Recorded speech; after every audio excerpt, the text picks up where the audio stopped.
Hey gang, Craig Ripley here, once again for Living Off the Slab. This will be my first episode for March of 2015. Now being that it's March, it's time to start thinking about getting the bikes back on the road again. At least that is if we can get the snow to melt. We've had a tough winter up here in New England and we may be delayed a little bit, but most of the time we try to start thinking about putting the bikes on the road again in March. And because of that, it's time to start thinking about cold weather riding.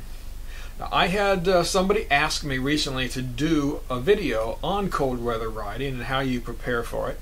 And at that time we were kind of in the middle of December and I figured, it's probably too late to do it.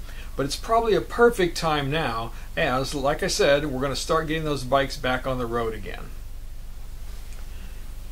So in March and April, we can still get temperatures in the morning that are down in the 30s and 40s. And if it's a March like this year, even down to maybe the teens or 20s. I probably won't be riding in that because there's still snow on the road. But once we get up and get those roads cleared, riding in the 30s is no problem heading to work if you're bundled up correctly. Now there are two keys to staying warm while you're riding in cold weather. And one is you want to retain your body heat, and two, you want to stay dry. You don't want to perspire and have that perspiration soak into your garments and so forth, because then if we get wind and so forth on you, then that can really chill off and that could lead to things like hypothermia. So you want to stay warm, but you also want to stay dry.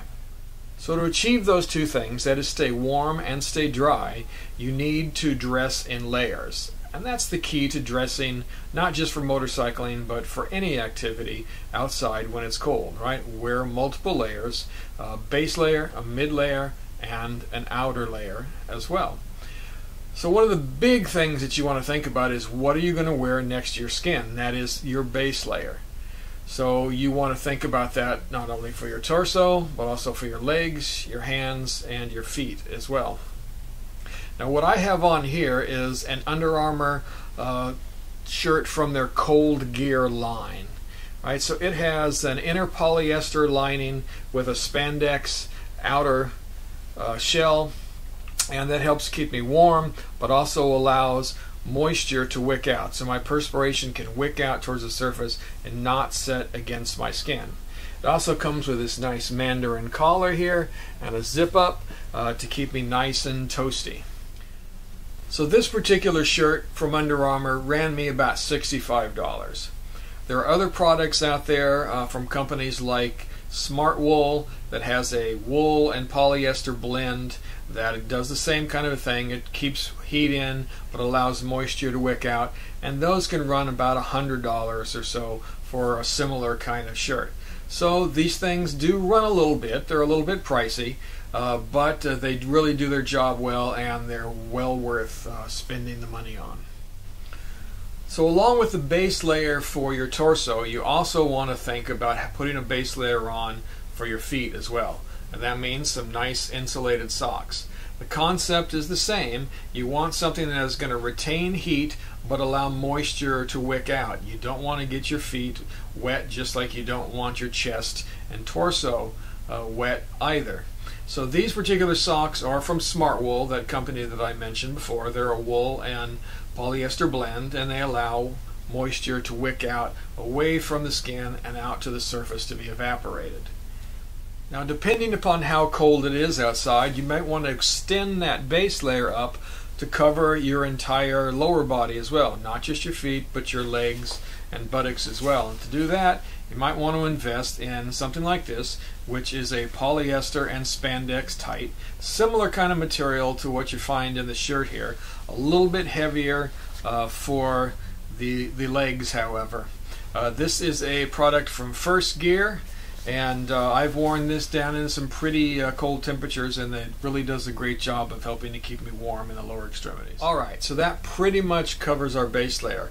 We've got a base layer to cover our torso and our arms, we have something to cover our feet, and we have something to cover our lower body. So the next thing we want to do is we want to add a mid layer. Okay, so now what I've added here is my mid layer, and as you can see, this particular product comes from Climb. It's called an Inferno jacket. It ran me around $100, and it's the same kind of concept that you found in the shirt and in the tights that I was showing you before. This is a polyester and spandex blend. It's got a spandex outer shell, polyester inner shell, but it's thicker than you would find in the shirt or in the tights. Again, this is meant to be a little bit more of an insulative layer. So you put this on, so directly over the top of your base layer, and already I'm feeling quite a bit warmer.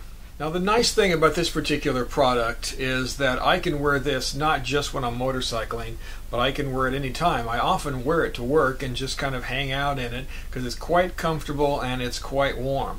It has a couple of pockets here on the sides as well as a pocket here on the chest.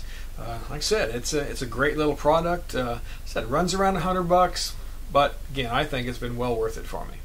Your mid layer for your lower body, you may or may not need that. Usually your legs don't get that cold, at least mine don't get that cold. Most of the time I'm fine if I just wear my insulated tights and then I wear my pants on the outside. In particular, I have some riding pants that I wear that I'll show you in a little bit. But if you think that you need that little extra layer, it can just be your riding jeans. You can wear your tights underneath, put your riding jeans on over the top of that, and they'll act as your mid layer. Okay, so now your outer layer is of course going to be your jacket. And there are tons of jackets out there for you to choose from. Go online, look, you'll find bunches of them. I'll show you a couple that I have. This is the jacket that I've had for a number of years. It's from Field Shear. It's so old I don't even know the model anymore, but basically it's a Cordura outer shell. It has a windproof liner on the inside that is fixed to the shell, and then it has a removable quilted liner on the inside. So basically when I'm all said and done here, at least for my torso and for my arms, I've got my base layer, I've got my mid layer, and now I've got my jacket on with a quilted inner liner. So I've got a lot of stuff on here, and look, as I'm standing here I'm pretty warm. But when I'm moving down the road in 30-degree temperatures, you know, going 50-60 miles an hour, well, it gets pretty chilly. So you need all of this. So the second jacket that I have on is from Climb, the same people that made that mid layer that I was showing you before. Now Climb has a little bit different approach, right? Whereas the Field Shear that I had has a quilted liner built into it, Climb makes what they call a technical shell, and that is they just make a jacket without any linings that is basically your Cordura outer layer, and they have a Gore-Tex inner layer. So it's completely 100% rainproof. So you don't have to stop and put your rain gear and so forth on. You can just ride right through it, basically, with this jacket on. But you decide what kind of layers you want underneath it. For this, again, I've got that mid layer on, and probably in really cold temperatures, I would probably add a third vest underneath this just to keep my torso as warm as possible. But right now, it's pretty nice in here, pretty comfortable. So we're going to try this one out this year to see how it goes. This particular jacket is the Latitude Misano jacket. It runs, well, around $630 if you look at the retail prices. I was able to pick this up on sale for, I think it was $429, I believe is what it cost. But it is a rather expensive jacket. So far it's pretty nice though, I have to tell you. It's a little stiff, but hopefully as we get worn in, it'll loosen up a little bit, stiffen the sleeves anyway. But again, I'm anxious to try this out this year. I'll let you know how it works. Okay, so all of that, what I was talking about, was primarily covering your torso and your arms, right? We've got the base layer, the mid layer, and the jacket to do all of that. We've also talked about your base layer for your feet. We talked about the base layer for your legs. If you need a mid layer, again, a pair of jeans would probably work for that pretty well. Although there are products out there that you can buy that are more like this shirt here, that is a spandex and polyester that you can use for a mid layer on your legs too if you really need it. The final layer for your legs, like the jacket, would be an overpant. Now, this particular pant that I use is from Tourmaster. I've had it for a number of years. They work quite well. They're pretty easy to get in and out of. They have a zipper up the length of the leg so that you can take them on and off pretty quickly. And they have a wind lining that's built into them. They are not waterproof. They are water resistant. I've worn them in light showers and things like that, and they've been good. But you don't want to wear them in rain if it's really heavy, because they will get wet and it will soak through eventually. But anyway, something like this would be your outer layer to really block that wind and help keep your lower extremities warm. Alright, so far we've talked about maintaining your body temperature, keeping yourself dry, using all of these high technical layers in there. There's another thing though that we need to worry about, and that is we don't want to get any wind exposure to anywhere on our skin. Alright, so far everything is going to be covered up. Our feet, our hands, so forth are all going to be covered. Well, at least they will when we talk about gloves. Haven't got there yet. But everything's covered except for our face. We're going to need to keep that face and our neck nice and covered so that we don't get any, well, quite honestly, any frostbite if it's cold enough. Okay, so to start covering up the skin on our face and our neck, first thing I do is, of course, put on a trusty balaclava. Something that's going to cover my skull, cover my ears and my neck, and keep everything from being exposed to any wind as I'm riding. If it's really bad, you can add a neck warmer around this, around your collar and around your balaclava. Most of the time I find that I don't need that. If I'm wearing all of my mid layers and everything and wearing one of those jackets that really has a nice collar on it, this is more than adequate to keep me warm. Alright, so the final thing to keep yourself warm here is, of course, your helmet. And let me tell you, you don't want to play macho and wear a little half helmet and so forth when it's really cold outside. You want something that's going to cover your ears, and particularly that has a face shield on it so that you can block the wind. A lot of people wear full face helmets. I don't wear one. I don't particularly like them because I have trouble with my glasses fogging up and so forth. So I just wear one with a shield like this. And my beard actually does a pretty good job of helping to block the wind to the front of my face here, believe it or not. But for me, I just pull the visor down. And it works pretty well, and I've been able to ride in pretty cold temperatures without any heated gear, with just this kind of helmet and this layering system on. So the thing we haven't talked about yet, well, two things we haven't talked about yet. One is gloves and two is shoes. But let's talk about gloves first. I have gone to, when it's really cold outside, basically went out and got me a good Gore-Tex ski glove, something that's going to stay dry but also warm. So like the layering system that I use for my torso and lower body, these gloves do a similar thing.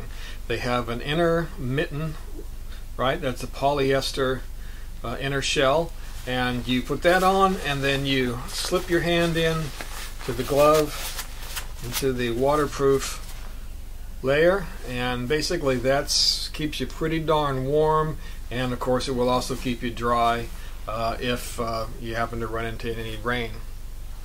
So that also, you can see it's a nice big glove that goes over the outside of your sleeve that'll fit over your jacket easily, and you can tighten it down if you need to. Like I said, that's a ski glove basically that I got up at Eastern Mountain Sports, 100% waterproof and nice and warm. Alright, so the very last thing we're going to talk about then is your feet. What do you wear? What kind of boot do you wear? Well, obviously you want something that's going to be warm, you want something that's not going to let wind in, and you want something that's not going to let water in as well. So I find that something that is waterproof, well, it has all of those features, right? If it's waterproof, it's usually windproof as well. So I look for some kind of waterproof boot. And particularly for me, I like the Western style boots.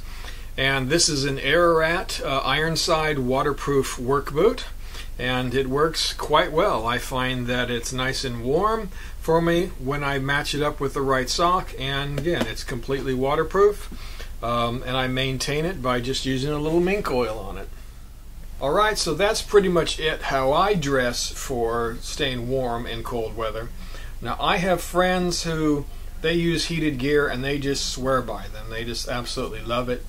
So far I haven't done that. I've just stuck with this layering method. My wife, on top of having her layers, she replaces the mid layer that I have here with the Climb with another system that is battery operated. And so that gives her about 4 or 5 hours of battery operated heat rather than relying on the polyesters here and so forth.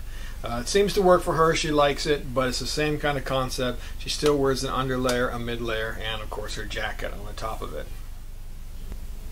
Alright, so that about covers everything for your clothing and so forth that you want to wear. But there are some other things that I think we need to talk about, and that is what you need to look out for in cold weather riding as far as your road conditions and so forth. Up here in New England, they've been salting the roads and sanding the roads all winter as they've been plowing it. And so you're going to find out that there are going to be some sandy spots and things that you need to look out for out there on the road while you're riding. Also, we get things like frost heaves and potholes and all of this from the winter, so you need to watch out for those obstacles as well. One other thing you need to watch out for is that your bike will handle differently in the cold than it does when it's warm outside, and that's primarily because the rubbers, when they get cold in the tires, they are not as resilient. They don't deform as much, so you're going to have a smaller contact patch when it's cold outside than you are when it's warm. So you really need to be careful. You don't really want to push it when you're going around corners.